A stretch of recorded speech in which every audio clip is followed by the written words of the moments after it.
Hello everybody, class 9th की worksheet आ गई है 18 अगस्त 2020 की। वर्कशीट नंबर 19 और वर्कशीट कहती है लोकतंत्र क्या है। लोकतंत्र दो शब्दों से मिलकर बना है बच्चा, लोक और तंत्र। लोक मतलब लोग, लोक होता है पीपल यानी कि लोग यानी कि आम आदमी, और तंत्र होता है सिस्टम यानी कि ऐसा सिस्टम जिसमें इंसानों आम आदमी की पहुंच हो, या आम आदमी से बना सिस्टम यानी कि ऐसा सिस्टम जिसमें नॉर्मल सा इंसान, हर इंसान की भागीदारी हो। लोकतांत्रिक व्यवस्थाओं को पहचानने के लिए जो पैमाना अपनाया जाता है उसके अनुसार लोगों के पास अपनी सरकार को चुनने का अधिकार होना चाहिए, तभी वह देश लोकतांत्रिक होगा। यानी लोगों को तंत्र चुनने का अधिकार होना चाहिए। लोग ही बताएं कि किस तरह के सिस्टम से उनको गवर्न किया जाए, किस तरह का सिस्टम हो जिनसे उनको गवर्न किया जा सके। अतः लोकतंत्र शासन का एक ऐसा रूप है जिसमें शासकों का चुनाव लोग करते हैं। लोग चुनेंगे उनका राजा कौन बनेगा, प्रधानमंत्री कौन बनेगा, राष्ट्रपति कौन बनेगा। लोकतांत्रिक सरकार किस तरह, देखिए लोकतंत्र की 4 विशेषताओं का वर्णन यहाँ पर किया गया है। लोकतांत्रिक सरकार संवैधानिक कानूनों का पालन और नागरिक अधिकारों का आदर करते हुए अपना काम करती है। यानी कि लोकतांत्रिक सरकार क्या करती है, जो कानून बने हुए संविधान के हिसाब से उन कानूनों को फॉलो करती है और नागरिक के अधिकारों का हनन नहीं होने देती, नागरिक के अधिकारों का बचाव करती है। लोकतंत्र में हर वयस्क नागरिक का एक वोट होना चाहिए और हर एक वोट का समान मूल्य होना चाहिए। ऐसा ना हो जो पढ़ा लिखा है उसका वोट की मूल्य 5 वोट है और गरीब के वोट की मूल्य या अनपढ़ के वोट की मूल्य 1 है। लोकतंत्र में अंतिम निर्णय लेने की शक्ति लोगों द्वारा चुने हुए प्रतिनिधियों के पास होनी चाहिए। जैसे कि भारत में है, अंतिम शक्ति जो है अधिकार लेने की वो प्रधानमंत्री के पास है और प्रधानमंत्री सीधे लोगों द्वारा चुने जाते हैं। लोकतंत्र निष्पक्ष स्वतंत्र चुनाव पर आधारित होना चाहिए ताकि सत्ता में बैठे लोगों के लिए जीत हार के समान अवसर हो। यानी कि जो भी तरीका हो, चुनाव हो, जो चुनाव का तरीका हो वो क्या हो, स्वतंत्र हो, बायस्ड ना हो, जिसमें धांधली ना हो, वो प्रत्यक्ष रूप से चुनाव हो सके। अब हम बात करते हैं कुछ प्रश्न उत्तर की जिसके बारे में यहाँ चर्चा की गई है। अभी हम लोग करते हैं, पहला क्वेश्चन कहता है लोकतंत्र किसे कहते हैं। लोकतंत्र किसे कहते हैं, इसको हम लिखेंगे इस तरीके से। लोकतंत्र या प्रजातंत्र ऐसी शासन व्यवस्था जहाँ पर राजनीतिक संदर्भ में आम लोग ही अपने तंत्र का या अपने शासन का चुनाव करते हैं। ये लोकतंत्र किसे कहते हैं हम ऐसे लिख सकते हैं। एक बार मैं आपको लिख के दिखाती हूँ ताकि आपके लिए क्वेश्चन आंसर आसान हो जाए। चलिए लिखने का प्रयास करते हैं।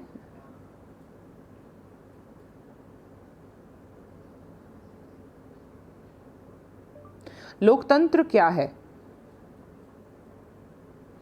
लोकतंत्र की परिभाषा के अनुसार यह जनता द्वारा जनता के लिए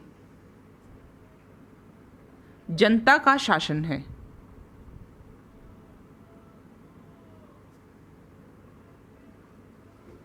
लोगों द्वारा चुनी गई सरकार जिसमें प्रत्यक्ष या अप्रत्यक्ष तरीके से अंतिम निर्णय लेने की ताकत उस प्रतिनिधि में हो जिसको लोगों द्वारा चुना जाता है।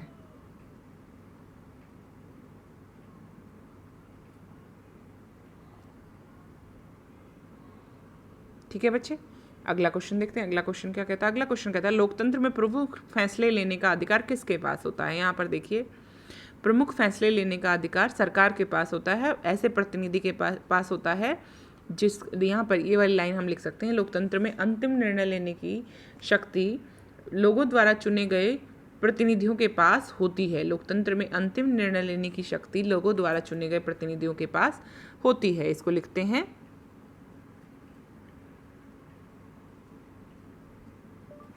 लोकतंत्र में निर्णय लेने की शक्ति किसके पास होती है।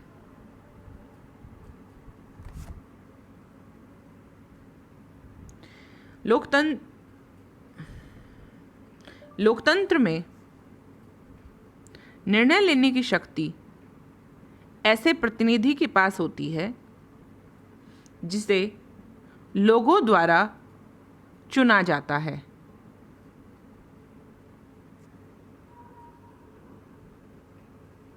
लोकतंत्र का अर्थ है ऐसी व्यवस्था जिसका संचालन लोगों द्वारा किया जाता है। यह प्रजातंत्र व्यवस्था होती है। लोकतंत्र में शासन जनता के ऊपर आधारित होता है, इसलिए राजनीतिक शक्ति का अधिकार, राज्य की संरचनाएं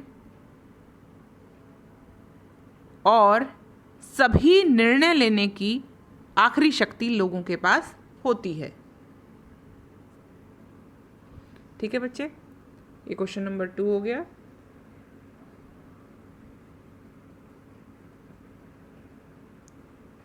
ये क्वेश्चन नंबर 1 हो गया। अब चलते हैं अगले प्रश्न की तरफ। अगला प्रश्न क्या कहता है? एक व्यक्ति एक वोट से आप क्या समझते हैं? वैसे यहाँ पर लिखा हुआ है लोकतंत्र में हर वयस्क नागरिक का एक वोट होना चाहिए और हर वोट का समान मूल्य होना चाहिए, यही होता है इसका मतलब।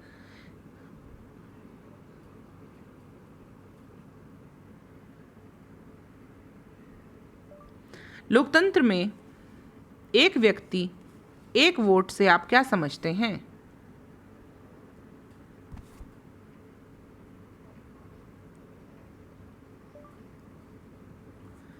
देखिए, हमसे पूछा गया है लोकतंत्र में एक व्यक्ति एक वोट से आप क्या समझते हैं। देखिए,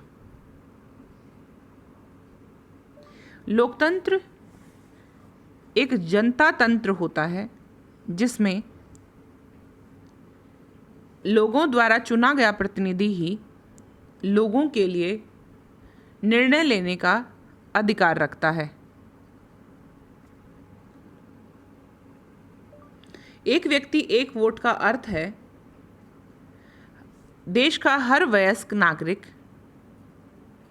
वोट डालने का अधिकार रखता है और बिना किसी भेदभाव के हर व्यक्ति के वोट की कीमत बराबर होती है।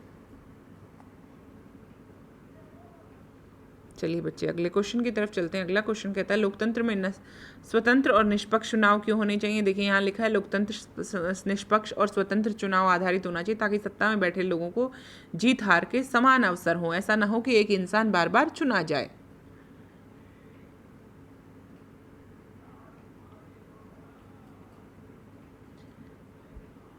सवाल क्या है?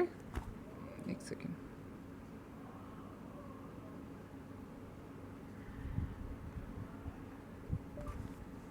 लोकतंत्र में स्वतंत्र और निष्पक्ष चुनाव क्यों आवश्यक हैं?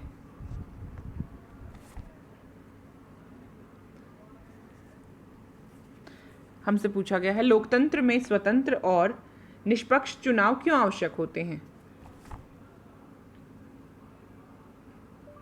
लोकतंत्र में स्वतंत्र और निष्पक्ष चुनाव इसलिए आवश्यक हैं ताकि लोगों द्वारा चुने गए प्रतिनिधि सही तौर पर चुने जा सकें और बिना किसी भेदभाव या जालसाजी के जो लोग वोट का अधिकार पाकर सत्ता में आए हैं वही सत्ता में पदासीन हो पाएं। जिनको हमने वोट डाला है, जिनको हमने वोट दिया है, वही लोग चुने गए हैं और वही लोग उस कुर्सी पर बैठे। ऐसा ना हो कि कोई जालसाजी कर ले और उसकी वजह से वो जो चुना जाए जिसको हमने नहीं वोट दिया है। ठीक है बच्चे, तो आई होप ये वर्कशीट आपकी क्लियर है, इसमें कोई डाउट नहीं है। जो इसमें लिखा हुआ है जो कंटेंट वो भी आपको लिखना है और क्वेश्चन आंसर भी आपको लिखने हैं। ठीक है बच्चे, I hope I am able to clear all your doubts. चल तक पढ़ते रहिए, पढ़ाते रहिए।